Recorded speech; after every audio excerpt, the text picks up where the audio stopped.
السلام علیکم ورحمۃ اللہ وبرکاتہ۔ کتاب کا نام اربعین اتباع سنت، تالیف ابو حمزہ عبد الخالق صدیقی۔ بسم اللہ الرحمن الرحیم۔ ان الحمد للہ نحمده ونستعینه من يهده الله فلا مضل له ومن يضلل فلا هادي له واشهد ان لا اله الا الله وحده لا شريك له وان محمدا عبده ورسوله اما بعد۔ باب سنت کی تعریف کا بیان۔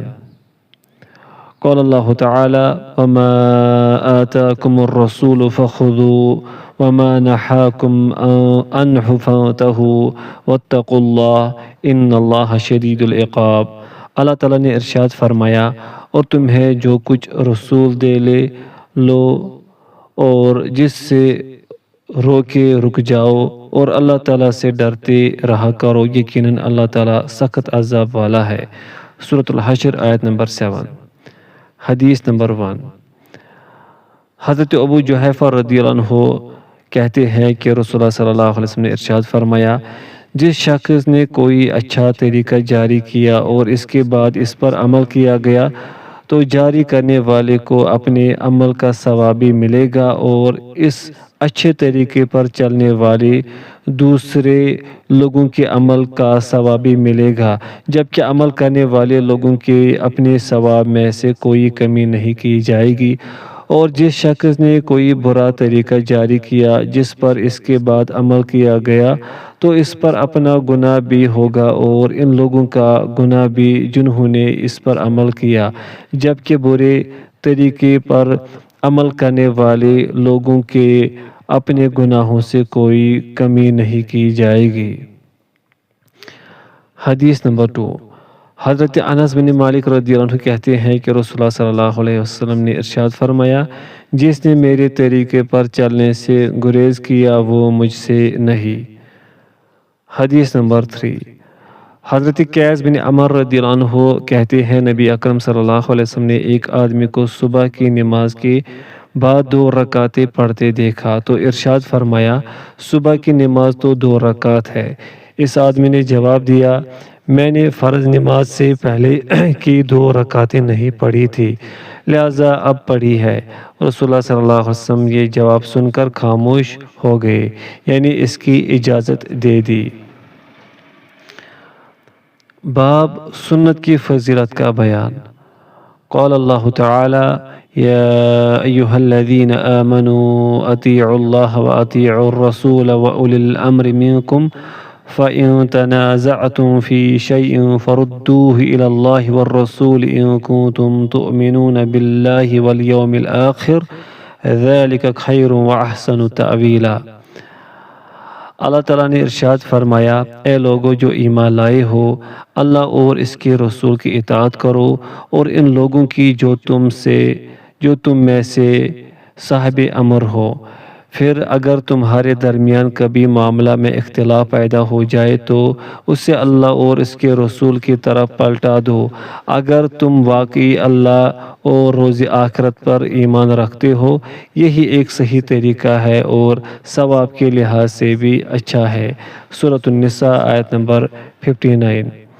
وقال اللہ تعالی وَمَن يُطِعِ اللَّهَ وَرَسُولَهُ يُدْخِلْهُ جَنَّاتٍ تَجْرِي مِن تَحْتِهَا الْأَنْهَارُ خَالِدِينَ فِيهَا وَذَلِكَ الْفَوْزُ الْعَظِيمُ۔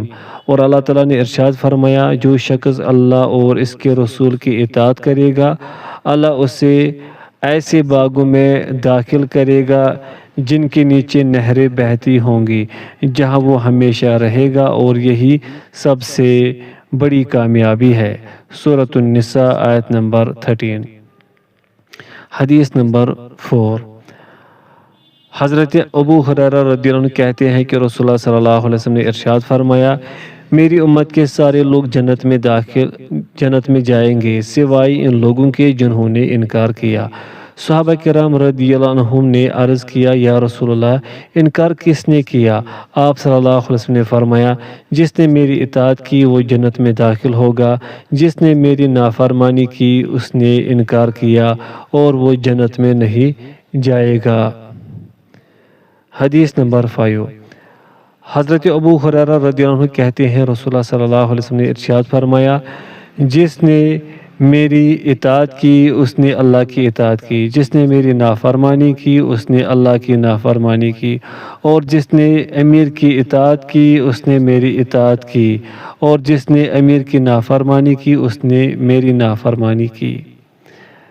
حدیث نمبر 6، حضرت عبداللہ بن عباس رضی اللہ عنہما سے روایت ہے کہ رسول اللہ صلی اللہ علیہ وسلم نے خطبہ حجۃ الوداع کے موقع پر ارشاد فرمایا، شیطان اس بات سے مایوس ہو چکا ہے کہ اس سرزمین میں کبھی اس کی بندگی کی جائے گی، لہٰذا اب وہ اسی بات پر مطمئن ہے کہ شرک کے علاوہ وہ اعمال جنہیں تم معمولی سمجھتے ہو ان میں اس کی پیروی کی جائے، لہٰذا شیطان سے ہر وقت خبردار رہو اور سنو، میں تمہارے درمیان وہ چیز چھوڑی جا رہا ہوں جسے مضبوطی سے تھامے رکھو گے تو کبھی گمراہ نہیں ہوگے، اور وہ ہے اللہ کی کتاب اور اس کے نبی صلی اللہ علیہ وسلم کی سنت۔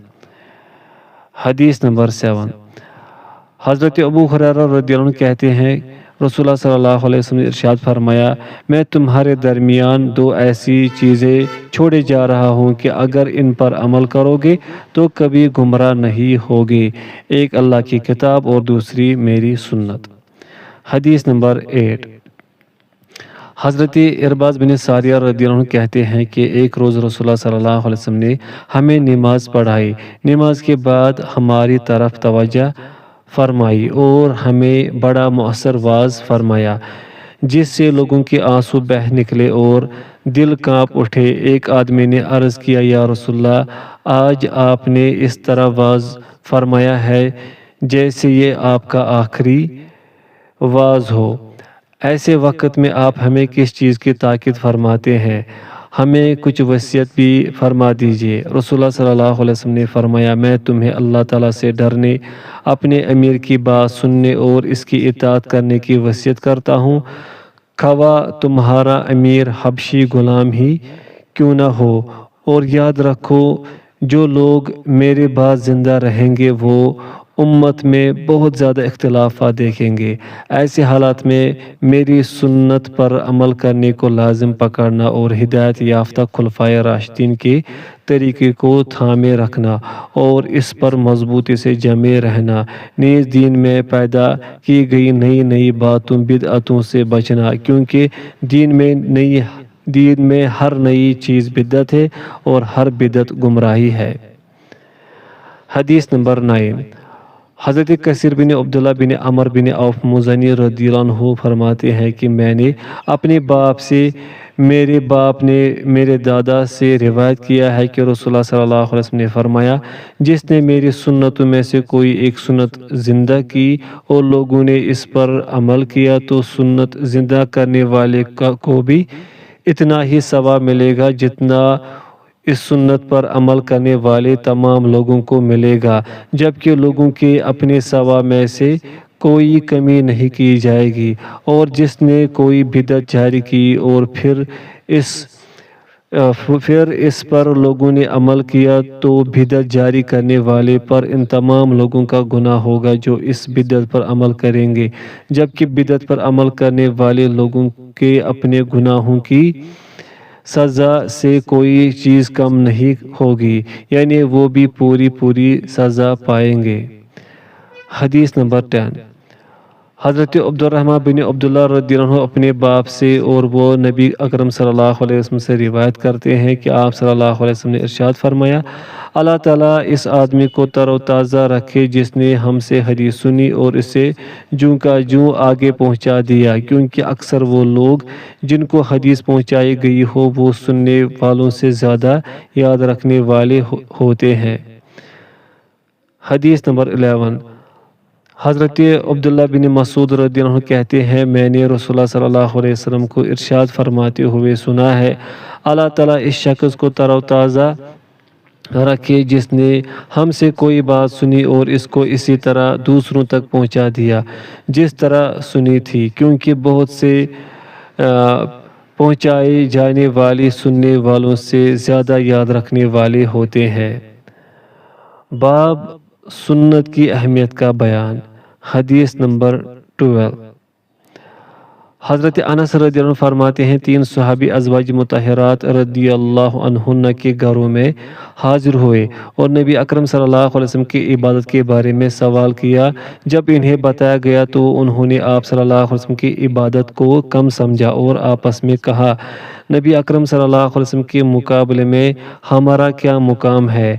ان کی تو اگلی پچھلی ساری لغزشیں معاف کر دی گئی ہیں، لہٰذا ہمیں آپ سے زیادہ عبادت کرنی چاہیے۔ ان میں سے ایک نے کہا، میں ہمیشہ ساری رات نماز پڑھوں گا، آرام نہیں کروں گا۔ دوسرے نے کہا، میں ہمیشہ روزے رکھوں گا اور کبھی ترک نہیں کروں گا۔ تیسرے نے کہا، میں عورتوں سے الگ رہوں گا اور کبھی ان کی قربت اختیار نہیں کروں گا۔ جب رسول اللہ صلی اللہ علیہ وسلم تشریف لائے تو ان سے پوچھا، کیا تم نے ایسا اور ایسا کہا ہے؟ ان کے اقرار پر آپ صلی اللہ علیہ وسلم نے ارشاد فرمایا، خبردار، اللہ کی قسم، میں تم سب سے زیادہ اللہ تعالیٰ سے ڈرنے والا اور تم سب سے زیادہ پرہیزگار ہوں، لیکن میں روزہ رکھتا ہوں، ترک بھی کرتا ہوں، رات کو قیام بھی کرتا ہوں اور آرام بھی کرتا ہوں، عورتوں سے نکاح بھی کیے ہیں۔ یاد رکھو، جس نے میری سنت سے منہ موڑا اس کا مجھ سے کوئی تعلق نہیں۔ حدیث نمبر 13۔ حضرت عائشہ رضی اللہ عنہا کہتی ہیں کہ رسول اللہ صلی اللہ علیہ وسلم نے ارشاد فرمایا، جس نے دین میں کوئی ایسا کام کیا جس کی بنیاد شریعت میں نہیں، وہ کام مردود ہے۔ حدیث نمبر 14۔ حضرت جابر رضی اللہ عنہ روایت کرتے ہیں کہ حضرت عمر بن خطاب رضی اللہ عنہ تورات لے کر رسول اللہ صلی اللہ علیہ وسلم کی خدمت میں حاضر ہوئے اور عرض کیا، یا رسول اللہ، یہ تورات ہے۔ آپ صلی اللہ علیہ وسلم خاموش رہے۔ حضرت عمر رضی اللہ عنہ تورات پڑھنے لگے تو رسول اللہ صلی اللہ علیہ وسلم کا چہرہ مبارک غصے سے بدلنے لگا۔ حضرت ابوبکر رضی اللہ عنہ نے یہ صورتحال دیکھی تو کہا، اے عمر، گم کرنے والیا تجھے گم پائے، رسول اللہ صلی اللہ علیہ وسلم کے چہرے کی طرف نہیں دیکھتے؟ حضرت عمر رضی اللہ عنہ نے رسول اللہ صلی اللہ علیہ وسلم کے چہرے مبارک کی طرف دیکھا تو کہا، میں اللہ اور اس کے رسول کے غصے سے اللہ تعالیٰ کی پناہ مانگتا ہوں۔ ہم اللہ کے رب ہونے پر، اسلام کے دین ہونے پر اور محمد صلی اللہ علیہ وسلم کے نبی ہونے پر راضی ہے۔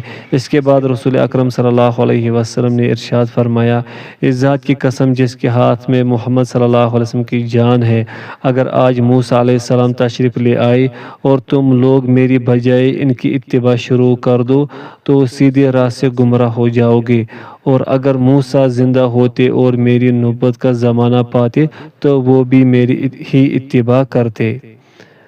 حدیث نمبر 15۔ حضرت ارباز بن ساریہ رضی اللہ عنہ سے روایت ہے کہ انہوں نے رسول اللہ صلی اللہ علیہ وسلم کو ارشاد فرماتے ہوئے سنا، لوگوں، میں تمہیں ایسے روشن دین پر چھوڑے جا رہا ہوں جس کی رات بھی دن کی طرح روشن ہے، اس سے وہی شخص گریز کرے گا جسے ہلاک ہونا ہے۔ حدیث نمبر 16۔ حضرت عروہ بن زبیر رضی اللہ عنہ سے روایت ہے کہ حضرت ابوبکر صدیق رضی اللہ عنہ نے ارشاد فرمایا، میں کوئی ایسی چیز نہیں چھوڑ سکتا جس پر رسول اللہ صلی اللہ علیہ وسلم عمل کیا کرتے تھے، کیونکہ مجھے ڈر ہے کہ اگر میں رسول اللہ صلی اللہ علیہ وسلم کے قول و فعل میں سے کوئی چیز بھی چھوڑوں گا تو گمراہ ہو جاؤں گا۔ حدیث نمبر 17۔ حضرت ابو ہریرہ رضی اللہ عنہ کہتے ہیں کہ رسول اللہ صلی اللہ علیہ وسلم نے ارشاد فرمایا، جس نے جان بوجھ کر جھوٹ میری جانب منسوب کیا وہ اپنا ٹھکانہ جہنم میں بنا لے۔ حدیث نمبر 18۔ حضرت ابو ہریرہ رضی اللہ عنہ سے روایت ہے کہ رسول اللہ صلی اللہ علیہ وسلم نے ارشاد فرمایا، آخری زمانے میں دجال اور کذاب لوگ ایسے حدیثیں تمہارے پاس لائیں گے جو تم نے اور تمہاری اسلاف نے کبھی نہ سنی ہوں گی، لہٰذا ان سے بچ کر رہو، کہیں تمہیں گمراہ نہ کر دے یا فتنے میں مبتلا نہ کر دے۔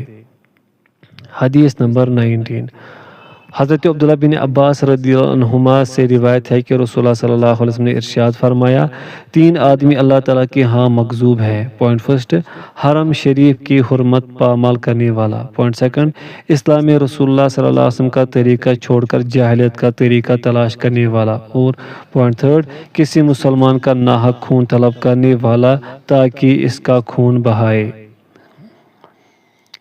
باب سنت کے احترام کا بیان۔ حدیث نمبر 20۔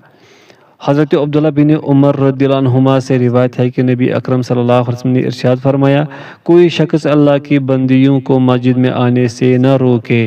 حضرت عبداللہ رضی اللہ عنہ کے بیٹے نے کہا، ہم تو روکیں گے۔ حضرت عبداللہ رضی اللہ عنہ سخت ناراض ہوئے اور فرمایا، میں تیرے سامنے حدیث رسول صلی اللہ علیہ وسلم بیان کر رہا ہوں اور تو کہتا ہے کہ ہم انہیں ضرور روکیں گے۔ حدیث نمبر 21۔ حضرت عبداللہ بن مغفل رضی اللہ عنہ سے روایت ہے کہ ان کا بھتیجا پہلو میں بیٹھا کنکریاں پھینک رہا تھا۔ حضرت عبداللہ رضی اللہ عنہ نے اسے منع کیا اور بتایا کہ نبی اکرم صلی اللہ علیہ وسلم نے اس سے منع فرمایا ہے۔ نیز نبی اکرم صلی اللہ علیہ وسلم کا ارشاد مبارک ہے کہ ایسا کرنے سے نہ تو شکار ہو سکتا ہے، دشمن کو نقصان پہنچایا جا سکتا ہے، البتہ اس سے کسی کا دانت ٹوٹ سکتا ہے یا آنکھ پھوٹ سکتی ہے۔ بھتیجے نے دوبارہ کنکریاں پھینکنا شروع کر دی تو حضرت عبداللہ رضی اللہ عنہ نے کہا، میں نے تجھے بتایا ہے کہ نبی اکرم صلی اللہ علیہ وسلم نے اس سے منع فرمایا ہے اور تو پھر وہی کام کر رہا ہے، لہٰذا میں تجھ سے اب کبھی بات نہیں کروں گا۔ حدیث نمبر 22۔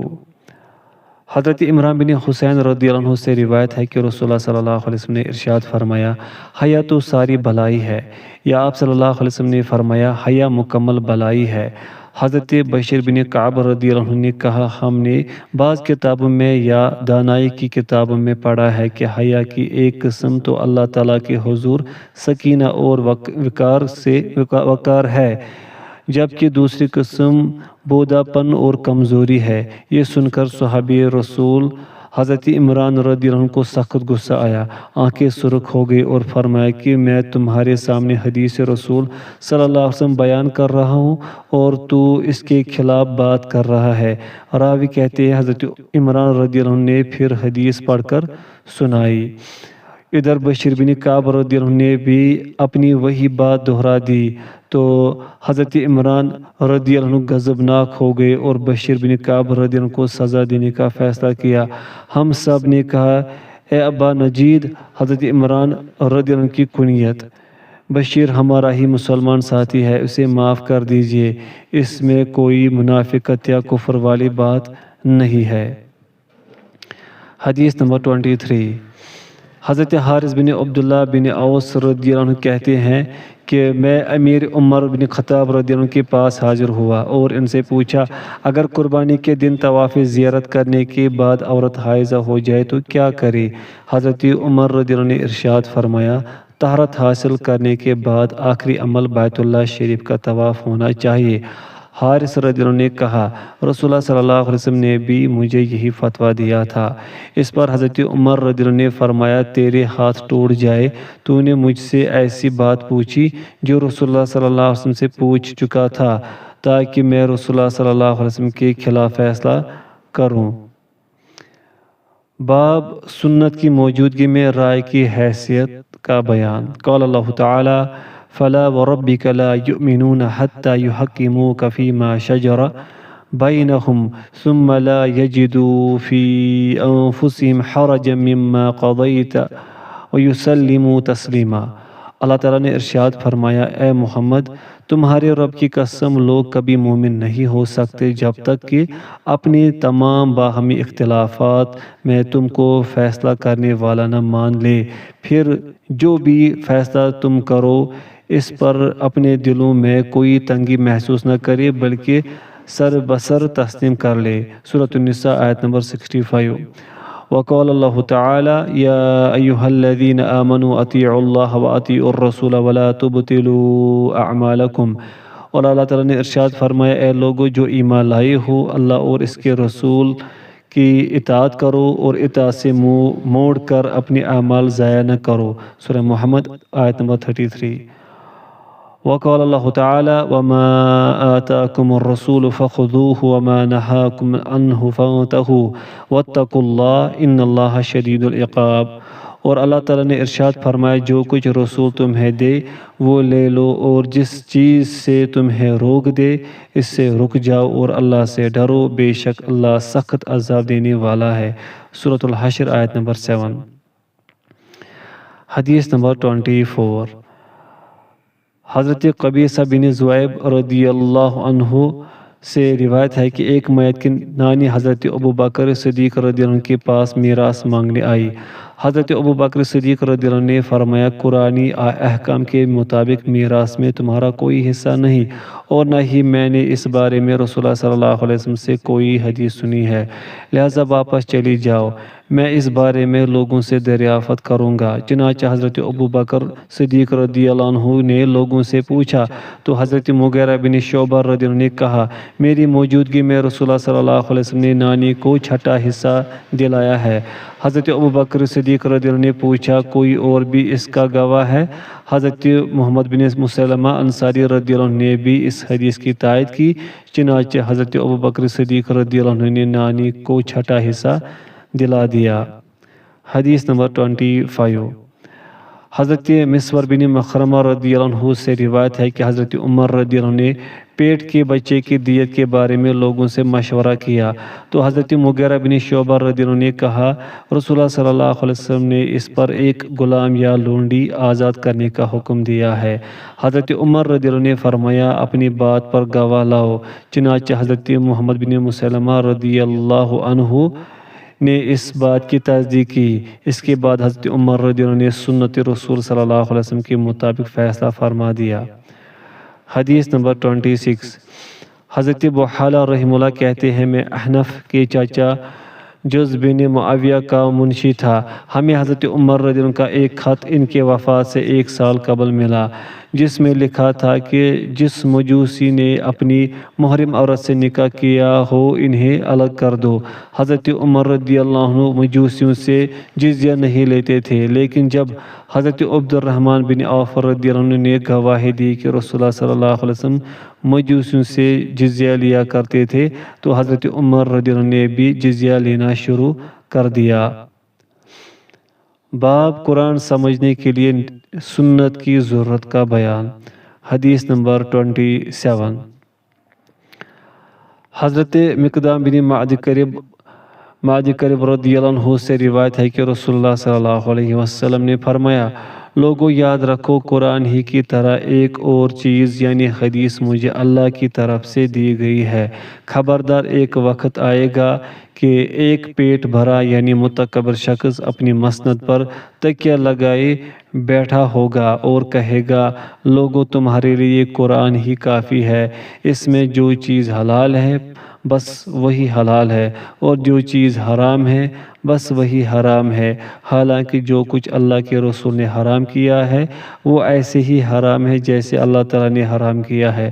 سنو، گھریلو گدھا بھی تمہارے لیے حلال نہیں، حالانکہ قرآن میں اس کی حرمت کا ذکر نہیں، نہ ہی وہ درندے جن کی کچلیاں یعنی نوکیلے دانت جن سے وہ شکار کرتے ہیں، نہ ہی کسی ذمہ کی گری پڑی چیز کسی کے لیے حلال ہے، ہاں البتہ اگر اس کے مالک کو اس کی ضرورت ہی نہ ہو تو پھر جائز ہے۔ حدیث نمبر 28۔ حضرت ابو رافع رضی اللہ عنہ سے روایت ہے کہ نبی اکرم صلی اللہ علیہ وسلم نے ارشاد فرمایا، لوگوں میں تم میں سے کسی کو اس حال میں نہ پاؤں کہ وہ اپنی مسند پر تکیہ لگائے بیٹھا ہو، اس کے پاس میرے ان احکامات میں سے جن کا میں نے حکم دیا یا جن سے میں نے منع کیا ہے کوئی حکم آئے اور وہ یوں کہے کہ میں تو آپ صلی اللہ علیہ وسلم کے اس حکم کو نہیں جانتا، ہم نے جو کتاب اللہ میں پایا اسی پر عمل کر لیا، یعنی ہمارے لیے وہی کافی ہے۔ حدیث نمبر 29۔ حضرت حذیفہ رضی اللہ عنہ کہتے ہیں کہ رسول اللہ صلی اللہ علیہ وسلم نے ارشاد فرمایا، دیانت داری آسمان سے لوگوں کے دلوں میں اتری ہے، یعنی انسان کی فطرت میں شامل ہے، اور قرآن بھی آسمان سے نازل ہوا ہے جسے لوگوں نے پڑھا اور سنت کے ذریعے سمجھا۔ باب سنت پر عمل کرنے کے واجب ہونے کا بیان۔ حدیث نمبر 30۔ حضرت ابو ہریرہ رضی اللہ عنہ کہتے ہیں کہ رسول اللہ صلی اللہ علیہ وسلم نے ہمیں خطبہ دیا جس میں ارشاد فرمایا اللہ تعالیٰ نے تم پر حج فرض کیا ہے لہذا حج کرو۔ ایک آدمی نے عرض کیا یا رسول اللہ کیا ہر سال حج ادا کرے؟ رسول اللہ صلی اللہ علیہ وسلم خاموش رہے۔ اس آدمی نے 3 مرتبہ سوال کیا تو آپ صلی اللہ علیہ وسلم نے فرمایا اگر میں ہاں کہہ دیتا تو تم پر ہر سال حج ادا کرنا واجب ہو جاتا اور پھر اس پر عمل کرنا تمہارے لیے ممکن نہ ہوتا، لہذا جتنی بات میں تم سے کہوں اسی پر اکتفا کیا کرو۔ اگلے لوگ اسی لیے ہلاک ہوئے کہ وہ اپنے نبیوں سے زیادہ سوال اور اختلاف کرتے تھے۔ پھر آپ صلی اللہ علیہ وسلم نے فرمایا جب میں تمہیں کسی بات کا حکم دوں تو قریت کی بجائے اپنی استطاعت کے مطابق اس پر عمل کرو اور جس چیز سے منع کروں اسے چھوڑ دو۔ حدیث نمبر 31۔ حضرت ابو سعید بن معلا رضی اللہ عنہ فرماتے ہیں میں مسجد میں نماز پڑھ رہا تھا، نبی اکرم صلی اللہ علیہ وسلم نے مجھے آواز دی، میں نے جواب نہ دیا، پھر نماز ختم کر کے جب آپ صلی اللہ علیہ وسلم کی خدمت میں حاضر ہوا تو عرض کیا یا رسول اللہ میں نماز پڑھ رہا تھا اس لیے آپ صلی اللہ علیہ وسلم کے بلانے پر حاضر نہ ہو سکا۔ آپ صلی اللہ علیہ وسلم نے ارشاد فرمایا کیا اللہ تعالیٰ نے قرآن مجید میں یہ حکم نہیں دیا لوگو اللہ اور اس کا رسول جب تمہیں بلائے تو اس کے حکم کی تعمیل کرو۔ حدیث نمبر 32۔ حضرت جابر بن عبداللہ رضی اللہ عنہ فرماتے ہیں فرشتوں کی ایک جماعت نبی اکرم صلی اللہ علیہ وسلم کی خدمت میں حاضر ہوئی، اس وقت آپ صلی اللہ علیہ وسلم سو رہے تھے۔ فرشتوں نے آپس میں کہا رسول اللہ صلی اللہ علیہ وسلم کی ایک مثال ہے وہ بیان کرو۔ کچھ فرشتوں نے کہا آپ صلی اللہ علیہ وسلم تو سو رہے ہیں، یعنی ان کے سامنے مثال بیان کرنے سے کیا فائدہ؟ لیکن کچھ دوسرے فرشتوں نے کہا آپ صلی اللہ علیہ وسلم کی آنکھ تو واقعی سو رہی ہے لیکن دل جاگتا ہے، چنانچہ فرشتوں نے کہا آپ صلی اللہ علیہ وسلم کی مثال اس آدمی کی سی ہے جس نے ایک گھر تعمیر کیا، کھانا پکایا اور پھر لوگوں کو بلانے کے لیے ایک آدمی بھیجا، جس نے بلانے والے کی بات مان لی وہ گھر میں داخل ہوا اور کھانا کھا لیا، جس نے بلانے والے کی بات نہ مانی وہ گھر میں داخل ہوا نہ کھانا کھایا۔ پھر کچھ فرشتوں نے کہا اس مثال کی وضاحت کرو تاکہ آپ صلی اللہ علیہ وسلم اچھی طرح سمجھ لے۔ بعض فرشتوں نے پھر یہ بات دہرائی آپ تو سو رہے ہیں، لیکن دوسروں نے جواب دیا آپ کی آنکھ تو سو رہی ہے لیکن دل جاگ رہا ہے۔ چنانچہ فرشتوں نے مثال کی یوں وضاحت کی گھر سے مراد جنت ہے جسے اللہ تعالیٰ نے تعمیر کیا ہے اور لوگوں کو بلانے والے محمد صلی اللہ علیہ وسلم ہیں، پس جس نے محمد صلی اللہ علیہ وسلم کی بات مان لی اس نے گویا اللہ تعالیٰ کی بات مانی، اور جس نے محمد صلی اللہ علیہ وسلم کی بات ماننے سے انکار کیا اس نے گویا اللہ تعالیٰ کی بات ماننے سے انکار کیا، اور محمد صلی اللہ علیہ وسلم لوگوں کے درمیان فرق کرنے والے ہیں، یعنی کون فرما بردار ہے اور کون نافرمان۔ حدیث نمبر 33۔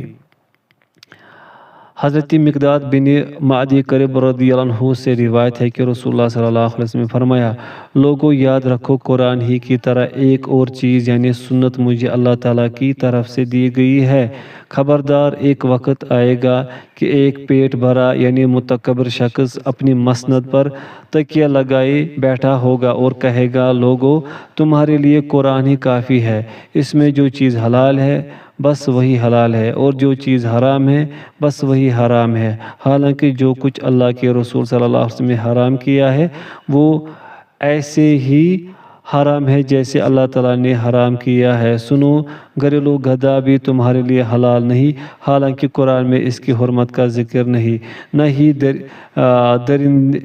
نہ ہی درندے جن کی کچلیاں نوکیلے دانت جن سے وہ شکار کرتے ہیں، نہ ہی کسی ذمہ کی گری پڑی چیز کسی کے لیے حلال ہے، ہاں البتہ اگر اس کے مالک کو اس کی ضرورت ہی نہ ہو تو پھر جائز ہے۔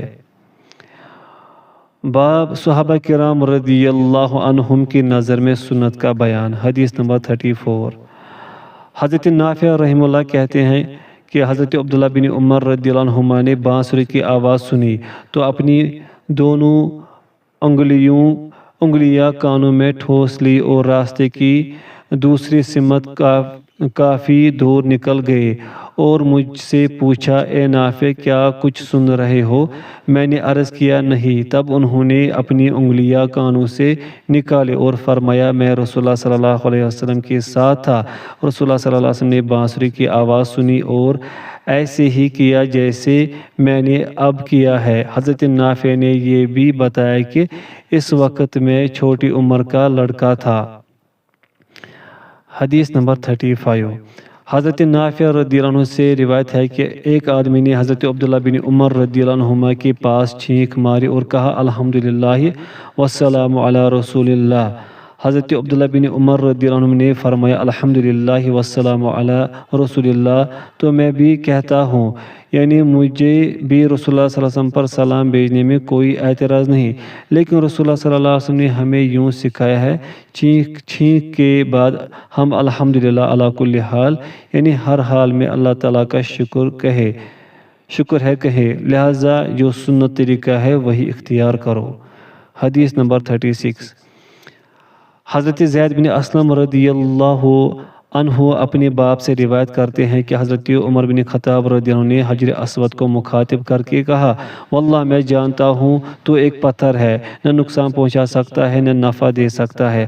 اگر میں نے نبی اکرم صلی اللہ علیہ وسلم کو استلام حجر اسود کو ہاتھ لگا کر بوسہ دینا کرتے نہ دیکھا ہوتا تو تجھے کبھی نہ چومتا۔ پھر فرمایا اب ہمیں رمل کرنے کی کیا ضرورت ہے؟ رمل تو دشمنوں کو دکھانے کے لیے تھا، اب تو اللہ تعالیٰ نے انہیں ہلاک کر دیا ہے۔ پھر خود ہی فرمایا لیکن رمل تو وہ چیز ہے جو رسول اللہ صلی اللہ علیہ وسلم کی سنت ہے اور سنت چھوڑنا ہمیں پسند نہیں۔ حدیث نمبر 37۔ حضرت عبداللہ بن عمر رضی اللہ عنہما سے روایت ہے کہ نبی اکرم صلی اللہ علیہ وسلم نے فرمایا اسلام کی بنیاد 5 چیزوں پر ہے، اللہ تعالیٰ کی توحید، نماز قائم کرنا، زکوٰۃ ادا کرنا، رمضان کے روزے اور حج ادا کرنا۔ ایک آدمی نے بات دہرا کر پوچھا حج اور رمضان کے روزے؟ یعنی لفظ تقدیم تاخیر کے ساتھ بیان کیے۔ حضرت عبداللہ بن عمر رضی اللہ عنہ نے فرمایا نہیں، رمضان کے روزے اور حج۔ میں نے رسول اللہ صلی اللہ علیہ وسلم سے اس ترتیب سے حدیث سنی تھی۔ حدیث نمبر 38۔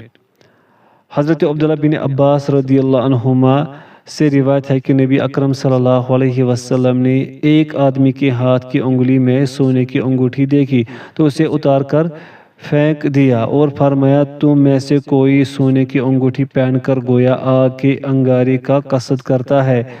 رسول اللہ صلی اللہ علیہ وسلم کی تشریف لے جانے کے بعد اس آدمی سے کہا گیا انگوٹھی اٹھا لو اور اس سے کوئی دوسرا فائدہ حاصل کر لو، یعنی اپنی بیوی یا بہن کو دے دو یا فروخت کر دو۔ صحابی نے کہا اللہ کی قسم جس انگوٹھی کو رسول اللہ صلی اللہ علیہ وسلم نے پھینک دیا ہے اسے کبھی نہ اٹھاؤں گا۔ باب بدعت کی مذمت کا بیان۔ حدیث نمبر 39۔ حضرت جابر رضی اللہ عنہ کہتے ہیں رسول اللہ صلی اللہ علیہ وسلم نے ارشاد فرمایا حمد و ثنا کے بعد یاد رکھو بہترین بات اللہ کی کتاب ہے اور بہترین ہدایت محمد صلی اللہ علیہ وسلم کی ہدایت ہے، اور بدترین کام دین میں نئی بات ایجاد کرنا ہے، اور ہر بدعت نئی ایجاد شدہ چیز گمراہی ہے۔ حدیث نمبر 40۔ حضرت عائشہ رضی اللہ عنہا کہتی ہیں رسول اللہ صلی اللہ علیہ وسلم نے ارشاد فرمایا جس نے کوئی ایسا کام کیا جو دین میں نہیں ہے وہ کام اللہ تعالیٰ کے ہاں مردود ہے۔ حدیث نمبر 41۔ حضرت انس بن مالک رضی اللہ عنہ کہتے ہیں رسول اللہ صلی اللہ علیہ وسلم نے ارشاد فرمایا اللہ تعالیٰ بدعتی کی توبہ قبول نہیں کرتا جب تک وہ بدعت چھوڑ نہ دے۔ وصلی اللہ تعالی علی خیرہ خلقہ محمد وآلہ وصحبہ اجمعین۔